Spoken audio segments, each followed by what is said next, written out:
ಓಂ ಶಾಂತಿ. ವಾಣಿ date 14/11/2025. ಪ್ರಾತಃ ಮುರಳಿ. ಓಂ ಶಾಂತಿ. ಬಾಪ್ ದಾದಾ ಮಧುಬನ. ಮಧುರ ಮಕ್ಕಳೇ, ಶ್ರೇಷ್ಠ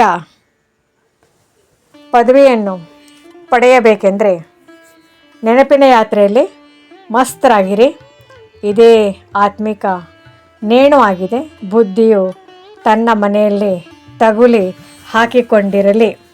ಪ್ರಶ್ನೆ: ಯಾರ ಬುದ್ಧಿಯಲ್ಲಿ ಜ್ಞಾನದ ಧಾರಣೆಯಾಗುವುದಿಲ್ಲವೋ ಅವರ ಚಿಹ್ನೆಗಳೇನು? ಉತ್ತರ: ಅವರು ಚಿಕ್ಕ ಚಿಕ್ಕ ಮಾತುಗಳಲ್ಲಿ ಬೇಸರವಾಗುತ್ತಿರುತ್ತಾರೆ.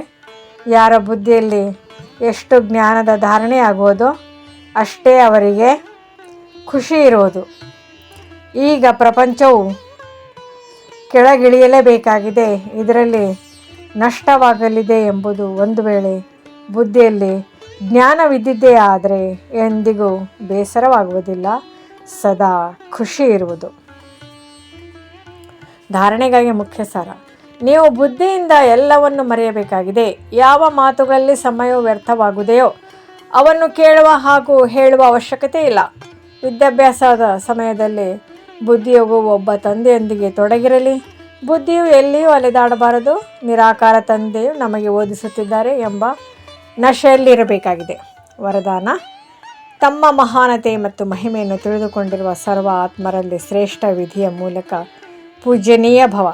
ಪ್ರತಿಯೊಬ್ಬ ಬ್ರಾಹ್ಮಣ ಮಕ್ಕಳು ವರ್ತಮಾನ ಸಮಯ ವಿಶ್ವದ ಸರ್ವ ಆತ್ಮರಲ್ಲಿ ಶ್ರೇಷ್ಠರಾಗಿದ್ದಾರೆ ಮತ್ತು ಭವಿಷ್ಯದಲ್ಲಿ ವಿಶ್ವದ ಮೂಲಕ ಪೂಜ್ಯನೀಯರಾಗಿದ್ದಾರೆ. ನಂಬರ್ ವಾರ್ ಇದ್ದರೂ ಸಹ ಕೊನೆಯ ನಂಬರಿನ ಮಣಿಯೂ ಸಹ ವಿಶ್ವದ ಮುಂದೆ ಮಹಾನ್ ಆಗಿದ್ದಾರೆ.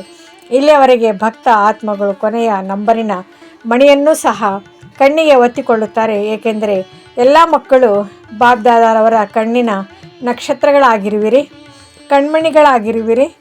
ಯಾರು ಒಮ್ಮೆಯಾದರೂ ಮನಸ್ಸಿನಿಂದ ಸತ್ಯ ಹೃದಯದಿಂದ ತಮ್ಮನ್ನು ತಂದೆಯ ಮಗು ಎಂದು ನಿಶ್ಚಯ ಮಾಡಿಕೊಂಡಿರುವರು, ನೇರವಾಗಿ ತಂದೆಯ ಮಗುವಾದರು ಎಂದರೆ ಅವರಿಗೆ ಪೂಜ್ಯನೀಯರಾಗುವ ಲಾಟ್ರಿ ಅಥವಾ ವರದಾನ ದೊರಕಿಬಿಡುತ್ತದೆ. ಸ್ಲೋಗನ್: ಸ್ಥಿತಿ ಸದಾ ಖಜಾನೆಗಳಿಂದ ಸಂಪನ್ನ ಮತ್ತು ಸಂತುಷ್ಟವಾಗಿದ್ದಾಗ ಪರಿಸ್ಥಿತಿಗಳು ಬದಲಾಗಿ ಬಿಡುತ್ತವೆ. ಅವ್ಯಕ್ತ ಸೂಚನೆ: ಆಶ್ಚರ್ಯ ಅಥವಾ ವಿದೇಹಿ ಸ್ಥಿತಿ ಅಭ್ಯಾಸ ಹೆಚ್ಚಿಸಿ.